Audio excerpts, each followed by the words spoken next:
Hello students, how are you. आशा करता हूँ आप सभी अच्छे होंगे। एक बार आपका फिर से स्वागत है। हम पढ़ रहे हैं द कोल्ड वॉर ईरा। ये है पॉलिटिकल साइंस की बुक, क्लास है 12 CBSE। बुक का नाम है contemporary world politics.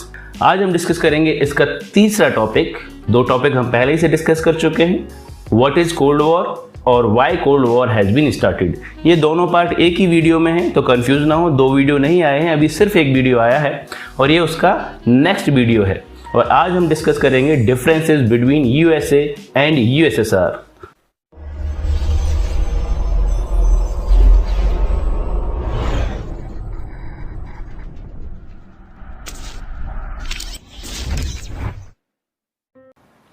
Differences between USA and USSR, इन दोनों ही देशों में क्या अंतर थे ये जानना बहुत महत्वपूर्ण है स्टूडेंट्स, क्योंकि अगर ये नहीं जान पाएंगे तो कोल्ड वॉर इतना इंटेंस क्यों हुआ, इतना ज़्यादा दिनों तक क्यों चला, ये समझना थोड़ा मुश्किल होगा हमारे लिए। तो अमेरिका और सोवियत यूनियन, इन दोनों के बीच में कोल्ड वॉर हो रहा था। सो ये कोल्ड वॉर सिर्फ एक मिलिट्री वॉरफेयर नहीं था, यानी इसमें सिर्फ दोनों देशों की सेनाएं लड़ रही थी, ऐसा नहीं है दोस्तों। ये एक आइडियोलॉजिकल वॉरफेयर भी था। It was a war between two different ideologies, क्योंकि अमेरिका और सोवियत यूनियन, इन दोनों की ही पॉलिटिकल आइडियोलॉजी और इकोनॉमिक आइडियोलॉजी अलग अलग थी। तो इन दोनों में क्या अंतर थे, आइए पता करते हैं।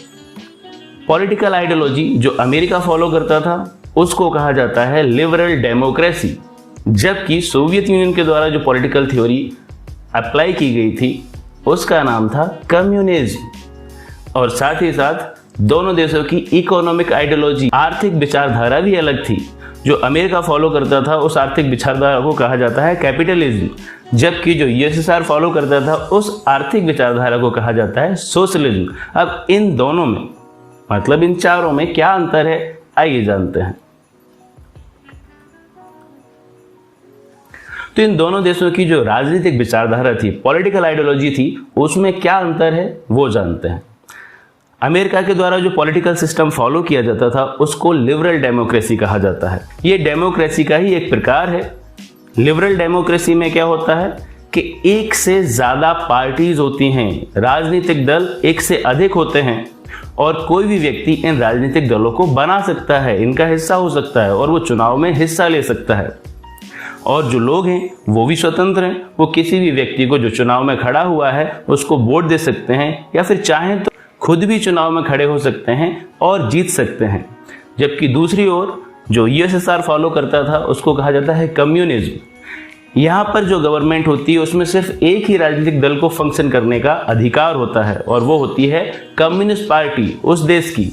और इसमें जो लोग खड़े होते हैं चुनाव में उनको वही कम्युनिस्ट पार्टी चुन करके खड़ा करती है। आम आदमी को ये अधिकार नहीं होता कि वो चुनाव में खड़ा हो सके और साथ ही वो कोई दूसरी पॉलिटिकल पार्टी नहीं बना सकता, क्योंकि किसी और पार्टी को बनाना और उसको फंक्शन करवाना ये दोनों ही इलीगल होती हैं। ये काम नहीं किया जा सकता कम्युनिज्म में।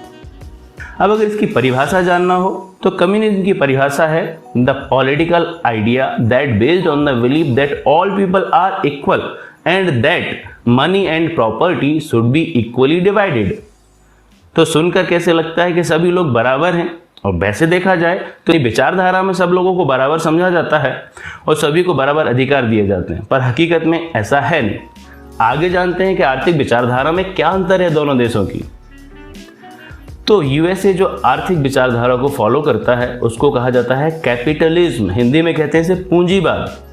अब पूंजीवाद एक ऐसी अर्थव्यवस्था है स्टूडेंट्स जिसमें कोई भी व्यक्ति जिसमें काबिलियत है, ध्यान रखें काबिलियत है, उसके पास पैसा है, वो कोई बिजनेस खड़ा कर सकता है और बहुत बड़े से बड़ा बन सकता है, जैसे कि धीरू भाई अंबानी या फिर टाटा, बिरला, बहुत सारे उदाहरण हैं हमारे यहाँ। और अगर विदेशों की बात करें, जैसे अमेरिका की हम बात करें, तो वहाँ पर देखिए माइक्रोसॉफ्ट है, एप्पल है, बहुत सारी कंपनियाँ हैं।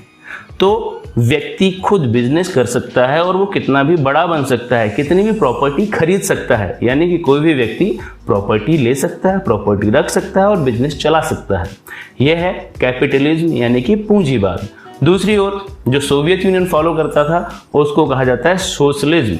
ये एक ऐसी अर्थव्यवस्था है जिसमें के जो इकोनॉमी है, देश की इकोनॉमी, वो पूरी तरीके से स्टेट कंट्रोल होती है, यानी कि सरकार के कंट्रोल में होती है। सिर्फ सरकार बिजनेस चला सकती है, सिर्फ सरकार प्रॉपर्टी रख सकती है, यानी कि कोई प्राइवेट प्रॉपर्टी होती ही नहीं है। ना वहाँ टाटा हो सकते हैं, ना वहाँ अंबानी हो सकते हैं।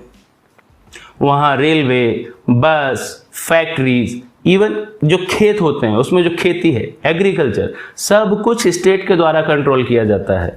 और जो फायदा होता है वो सीधा सरकार को जाता है और फिर सरकार ये डिसीजन लेती है कि उस फायदे का, उस प्रॉफिट का क्या करना है। यानी कि सोशलिज्म में ना तो कोई प्रॉपर्टी रख सकता है और ना ही कोई बिजनेस कर सकता है। तो ये बेसिक अंतर होता है कैपिटलिज्म में और सोशलिज्म में। स्टूडेंट्स, अगर कोई बात समझ ना आए तो आप कमेंट करिएगा, मैं उसका आंसर जरूर दूंगा। तो इसीलिए जैसे कि हमने देखा, इन दोनों देशों की जो विचारधाराएं हैं उनमें बहुत बड़ा अंतर है। इसीलिए कोल्ड वॉर को मिलिट्री वॉरफेयर नहीं कहा जाता कि ये सिर्फ दो सेनाओं के बीच की लड़ाई नहीं थी, बल्कि ये दो विचारधाराओं की लड़ाई भी थी, क्योंकि दोनों ही देशों की विचारधाराएं अलग अलग थी। इसीलिए दोनों देश एक दूसरे पर अपनी सुपरमेसी दिखाने की कोशिश करते थे, ये बताने की कोशिश करते थे कि वो ज़्यादा सुपर हैं, उनकी आइडियोलॉजी ज़्यादा अच्छी है, उनकी टेक्निक्स ज़्यादा अच्छी है।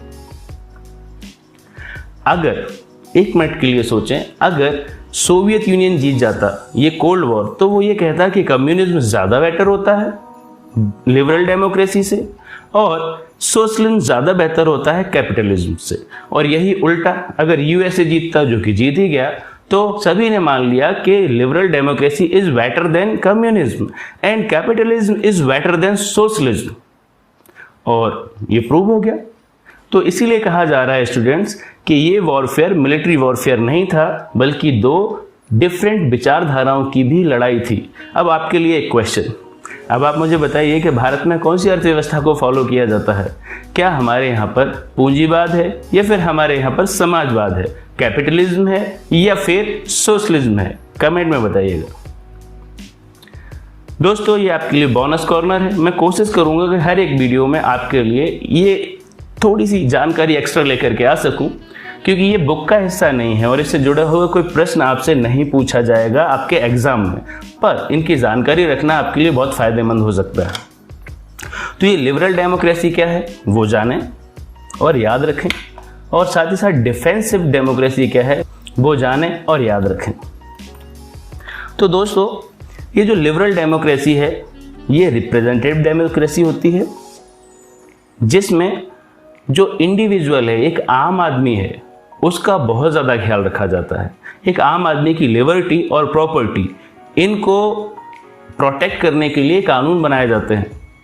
दूसरी ओर जो डिफेंसिव डेमोक्रेसी है, इसमें आम आदमी के अधिकारों पर और आज़ादी पर कुछ लिमिट्स लगाए जाते हैं, कुछ सीमाएं लगाई जाती हैं, ताकि इंस्टीट्यूशन ऑफ डेमोक्रेसी को बचा के रखा जाए। यानी कि जो हमारी जुडिशरी है, जो हमारा लेजिस्लेचर है, जो हमारी कार्यपालिका है, उनको ज़्यादा महत्व दिया गया है बजाय आम आदमी के। आम आदमी को भी अधिकार मिले हुए हैं, लेकिन दूसरी ओर जहां लिबरल डेमोक्रेसी की बात हो रही है, वहां पर सबसे ज़्यादा महत्व दिया गया है एक आम आदमी, आम नागरिक की आज़ादी को और उसकी प्रॉपर्टी को।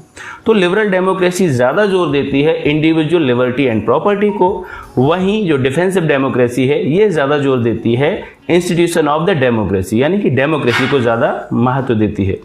तो हमारे देश में इनमें से कौन सी डेमोक्रेसी फॉलो की जाती है?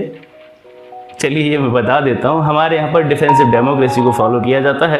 तो दोस्तों, दैट्स ऑल, आज के लिए सिर्फ इतना ही था इस टॉपिक में। इस चैनल को सब्सक्राइब करें ताकि आगे के वीडियो आपको मिलते रहें। So take care, bye bye. अब और क्या कहूँ, मैं तो बेस्ट हूँ ही। अरे देख क्या रहे हो, लाइक करो, कमेंट करो, शेयर करो, सब्सक्राइब करो। ये वीडियो देखने के बाद 15 मिनट में 15 लोगों को फॉरवर्ड नहीं किया तो 15 दिन में 15 रुपए का नुकसान हो जाएगा। क्यों, समझे ना बांगड़ू?